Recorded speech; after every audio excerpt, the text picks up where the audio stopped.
Welcome back to another Senior Learning Institute's educational moment, where older adults and their loved ones turn for honest and straightforward information. In just a few minutes, you'll enjoy bite-sized, easily digestible nuggets of knowledge, empowering you to make the right decision the first time. So without further ado, here's our founder, certified senior advisor, seniors real estate specialist, nationally syndicated podcaster and speaker, the advocate you can trust, Mr. Ted Gottlieb. Welcome back to another Senior Learning Institute educational moment. Our topic is estate planning, specifically durable power of attorneys and trusts. Our guest is Debra Schuster. Deb is a licensed attorney specializing in elder and adult mediation. Deb, thank you so much for sharing your expertise with us today. Thank you for inviting me, Ted. So excited to have you on. Deb, what are the essential estate planning documents we should consider having in place?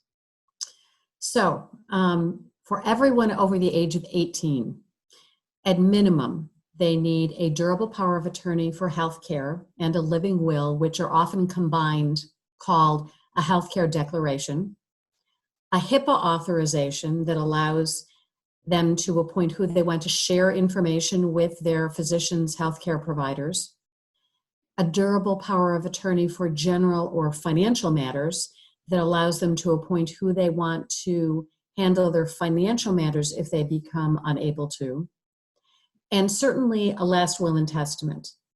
Now, that alone does not ensure that the assets that someone may have goes to who they want. They need to have beneficiary designations on all of their assets, and we can talk about that a little bit later.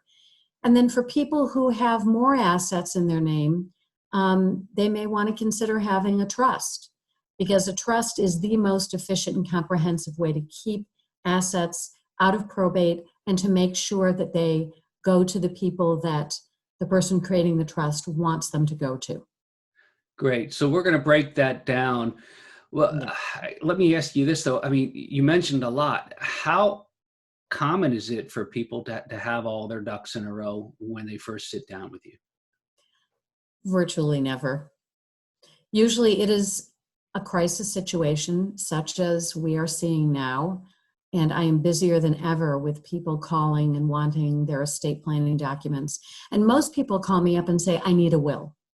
And I tell them I can absolutely prepare a will for you, but the most important documents, if someone has nothing, the most essential documents are to have that durable power of attorney for healthcare with a living will, the HIPAA authorization, and the financial durable power of attorney, because those documents become effective when someone is incapacitated, unable to handle healthcare decision-making, either temporarily or, heaven forbid, permanently, and financial decision-making, but they're alive.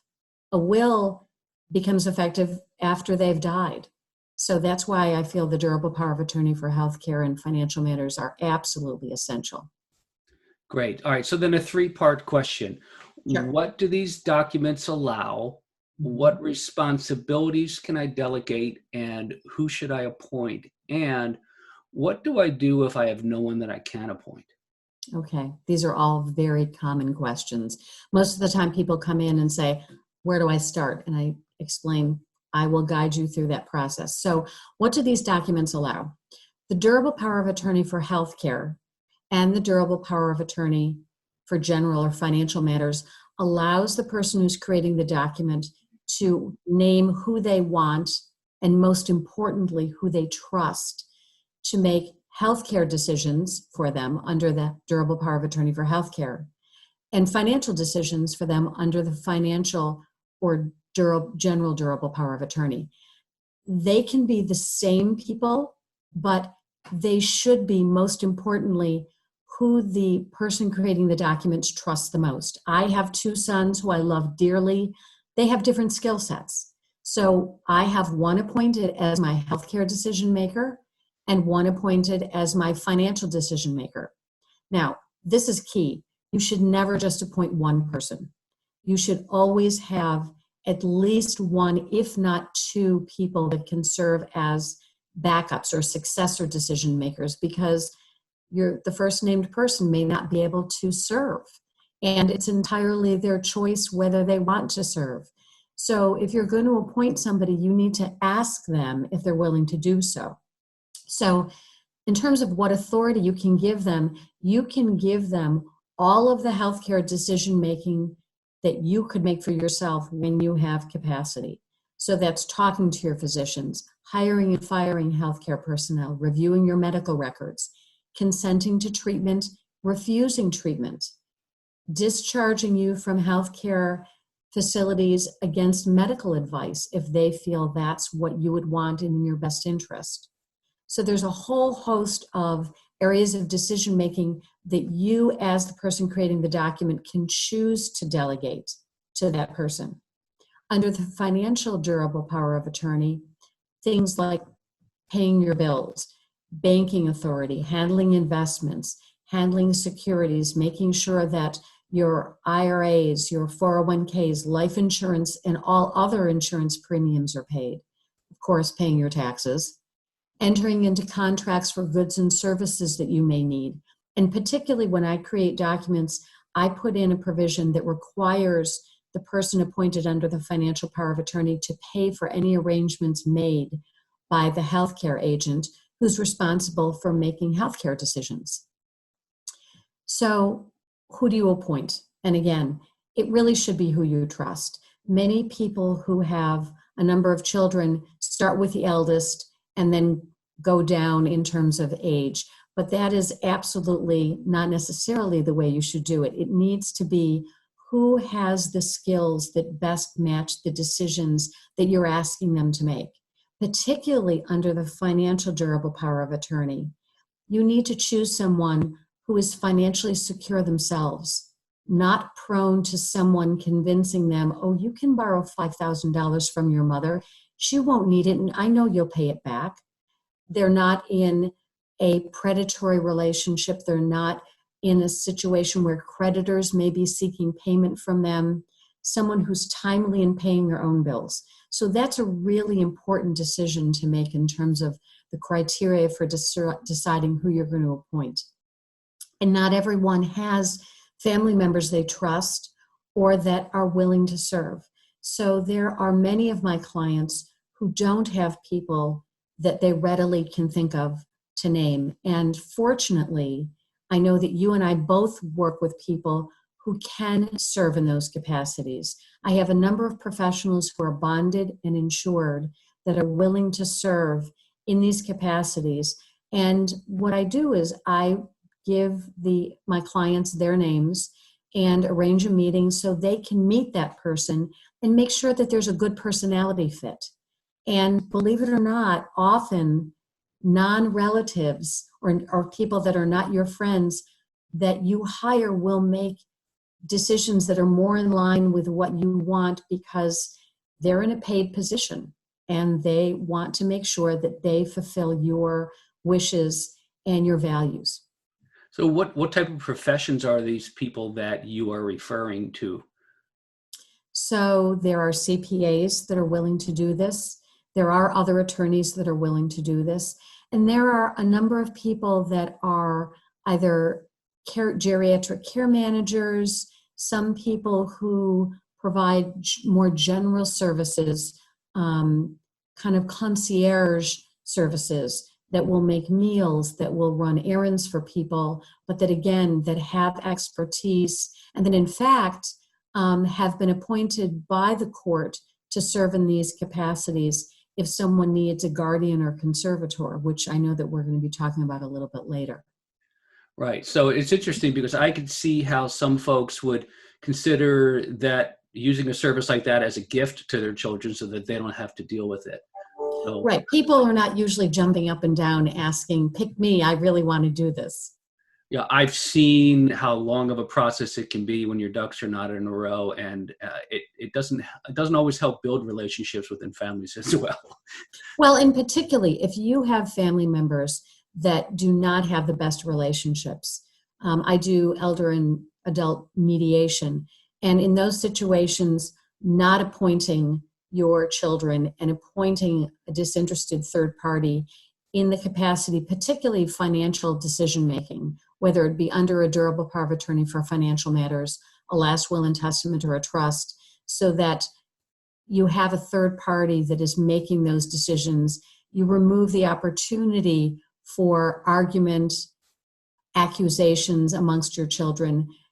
And very often I ask my client if I can put in a provision allowing, even if you do appoint your children, to have complete transparency, so that on a monthly basis, whoever is making financial decisions, paying your bills, is required by the terms of the document to provide account statements, copies of bills and invoices, and evidence of payment to all children, so that it minimizes the opportunity for conflict. And it's a check and balance system. So if they're not providing that, is there provisions within the documents to change that person's role?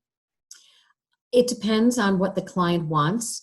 Very often there's not necessarily in the document provisions for addressing a situation where someone isn't providing that information, but the law itself allows someone to go to court to seek to have that person removed if that is an obligation that's articulated in the document. Interesting. And how long do these documents last? Really, until death. Durable powers of attorney are intended to last until someone dies, and they don't really extend beyond that. The only document that does extend beyond that are certain portions of the healthcare durable power of attorney that deal with organ donation, autopsy, and burial or cremation arrangements. And then the HIPAA authorization, I usually put in a provision that has that document be valid for at least 3 or 5 years after the person's death, in the event that medical records are needed for insurance purposes, if someone has questions about the treatment that was provided, and they may be filing, unfortunately, a lawsuit. So just to make sure that the family members have access to medical records without having to go to court and obtain that as a separate court order. Got it. We're speaking with estate and elder law attorney Deb Schuster. Deb, let's go back to the HIPAA for a second, because I know that's so important. And I've got in my head that unless that HIPAA documentation is in place, the healthcare professionals that are providing care for your loved ones are not required to share information with you. Is that the case? They're in fact prohibited from sharing information with anyone other than someone that's authorized in writing to receive that information. And a lot of people are confused between the authority that's given under the durable power of attorney for healthcare and the HIPAA authorization. The durable power of attorney for healthcare, again, pertains to decision making. And certainly people that are appointed under that document are given the authority and the ability to access healthcare information and exchange information, but usually that only begins when someone has been determined to be incapacitated or unable to make healthcare decisions by their attending physician. The HIPAA authorization, on the other hand, becomes effective immediately when it is signed, so that if you, for example, have a high fever or have an allergic reaction to a medication and you ask whomever you've appointed under your HIPAA authorization to call the pharmacy or call your doctor and say, you feel terrible, can you please prescribe something? If the HIPAA authorization is in the hands of that healthcare provider, they will then know that they can talk to that person and exchange information, even though the person that's named does not have any decision-making authority. Got it. All right. Well, that makes a lot of sense. So really important documents. Now, a lot of people assume that doing all this work, the estate planning, is expensive. I've learned that not planning is often more costly. Can you shed some light on what it costs to put these documents together, and maybe on the backside, what the true cost is if you don't? Sure. So, as with any profession, attorneys charge a variety, a wide spectrum for creating these documents. And I'll tell you that the Missouri Bar has a free downloadable healthcare directive that contains the living will and has a HIPAA authorization. And that document is something that I often suggest that someone who has children that are just going to college create, because their needs are not quite as necessarily complicated or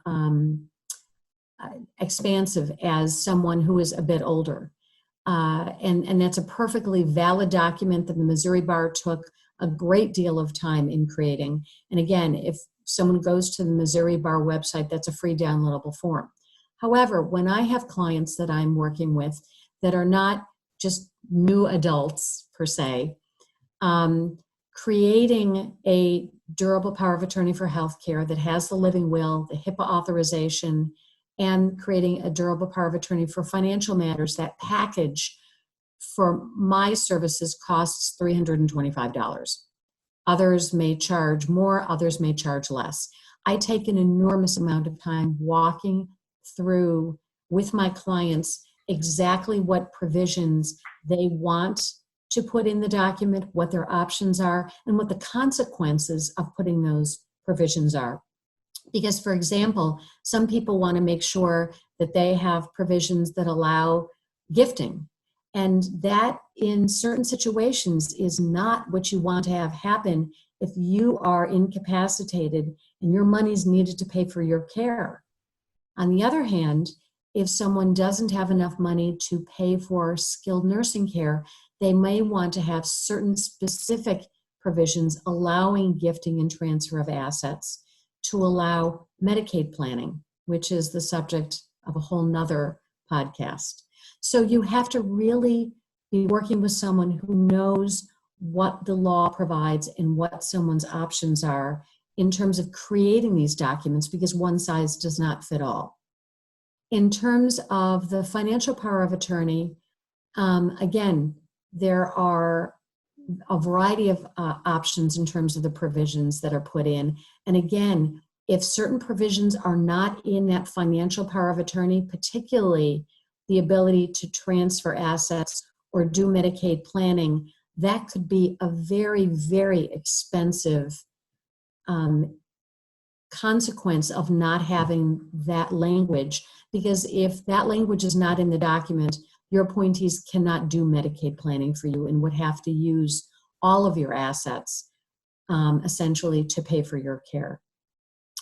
So when we talk about what the cost is of those documents versus the cost of not having those documents in place, we're talking about not only the financial cost, but also the emotional cost. Because if someone becomes incapacitated and does not have these documents, the only other option is for family members or friends, or heaven forbid, the state, to go to court to make an application to the probate court, which is a division of any circuit court in every county, to ask to have a guardian and or conservator appointed. A guardian is someone who's appointed to make personal care decisions regarding health care, shelter, safety, food, medical care. A conservator is the role that is the individual appointed to make financial decisions. And the cost of that can be upwards of thousands of dollars. And the delay, because of the court schedule, can also be costly. So we're not just talking about the financial cost, we're talking about the emotional stress of having to deal with timeframes dictated by the court in terms of, if you have contentious family members, you may have multiple family members seeking to be appointed, and then the cost of the proceeding really becomes much more expensive because you have much more time involved, multiple attorneys, and a situation that sometimes develops a life of its own. Yeah, it really does. I mean, I've seen all of that, as well as delaying and selling properties and all of those things that go in. It's not the legacy that I want to leave, and Right. I think that it makes sense for most of us to consider sitting down with an attorney, an estate planning or elder law attorney, to really go through these. Last question for you, Deb, because we could keep going all day. Very good. When are the durable power of attorneys and trust documents used, and who should receive these completed documents? So as soon as clients sign those documents, we make copies sufficient for them to give the healthcare durable power of attorney and the HIPAA authorization with the living will to all of their then treating physicians. And then also the HIPAA authorization should also go to any pharmacy that someone deals with. In terms of the financial power of attorney, that does not need to go to any healthcare entity other than the healthcare insurer, because healthcare insurance is a blend of healthcare information and obviously financial issues pertaining to payment of healthcare services. So that durable power of attorney would go to a healthcare insurer. But again, the financial power of attorney really does not need to go to anyone's financial entities that they're dealing with until such time as they are incapacitated. And that would be the role of the person appointed under the document giving it to those financial entities. Both of these documents, when I create them, become effective when the attending physician of the person who made the document certifies in writing that that person can no longer make those decisions. So it's not only the document that goes to those entities and the healthcare providers, but also that letter certifying incapacity. One thing about the durable power of attorney, it can become effective immediately upon signing. I prefer that that not be the case unless someone already has adult children that are paying their bills, or they have had a diagnosis of dementia or another physical diagnosis where it will be likely in the near future they'll be needing to use that. But really, until that time, that financial durable power of attorney does not need to be given to anyone. And then lastly, a will and a trust don't really need to go to anyone until, again, the person in the case of a will has already died. And in case of a trust, when someone becomes incapacitated, because a trust is kind of, if you are using metaphors, is like a blanket, because it becomes effective as soon as it's signed and funded, and the person who creates it can use it as the assets that are in the trust. They can use those assets any way they want, but when they become incapacitated, their successor trustee will then pay their bills, handle their financial matters, and then certainly when they die will be responsible for following the instructions for distributing their assets or keeping assets in trust, depending upon the language that is in the trust. Okay, so I lied in saying that was my last question because I've got two more based upon what you just said.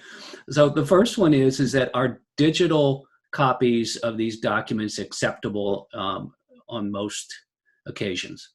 Yes. Okay. And some financial institutions will require at least someone bringing in the original so they can see it. But digital copies really are those that are used most often. And most attorneys have either some sort of emergency card, or there are numerous online services that allow people to store their documents in the cloud so that if they're traveling, those documents can be accessed remotely through a secure website, so that if they need medical treatment in particular and they don't have a hard copy or a copy that is on a flash drive or some other digital means, that document can be accessed by healthcare providers when treatment needs to be provided and those documents are not readily available. Right. So how do we then communicate to those who will be using these documents if we become incapacitated? How do we let them know where they are, how to get a hold of them if we haven't done so proactively? Well, that's a good question, because as soon as people sign their documents, I encourage them to have their appointees join in a meeting to talk about what their responsibilities are and where these documents are. When these documents are created, there should always be an accessible list that is given to their appointees telling them where these documents are kept. And I am not a fan of safe deposit boxes, because they're inherently insecure because when banks acquire other financial institutions, there's no tracking mechanism for things that are kept in safe deposit boxes. But more than that, if someone needs to gain access to those documents, particularly the healthcare documents, and they're in a safe deposit box, financial institutions, as we're certainly seeing now, are not always readily accessible. So having those documents in a fireproof box or a fireproof safe at home is really what I recommend for my clients. Great. Well, thank you, Deb. We appreciate your insight. I hope that our listeners will take heed. What's the best way for someone to get in touch with you if they would like to speak further on these issues? Well, absolutely. Calling my office, even though we are still working at home, all of our numbers are forwarded to our home offices. So my telephone number is 314-244-3693. They can also go to my law firm website and my email address. I don't know if you want me to give that to you now. Okay. My email address is dschuster, which is DSCHUSTER at P as in Paul, C as in cat, B as in boy, lawfirm.com. And the law firm that I work for is Paul, Kamazin, and Blumenthal. And we have a website which provides my contact information as well, and a list of all the services I provide. That's great. And that website is pcblawfirm.com. Yeah. I want to thank you all again for listening to this Senior Learning Institute educational moment. At the Senior Learning Institute, we thrive to provide the straightforward and unbiased information you need to make smart decisions the first time. We connect older adults and their advocates to the resources they need to make the right decision, which is so important. From aging in place to selling the home in any condition, estate and financial planning, in-home care, estate sales, clean-out services, you name it, anywhere in the United States. To learn more, please visit us at theseniorlearninginstitute.com. Until next time, I'm Ted Gottlieb, Certified Senior Advisor, Seniors Real Estate Specialist, and founder of the Senior Learning Institute.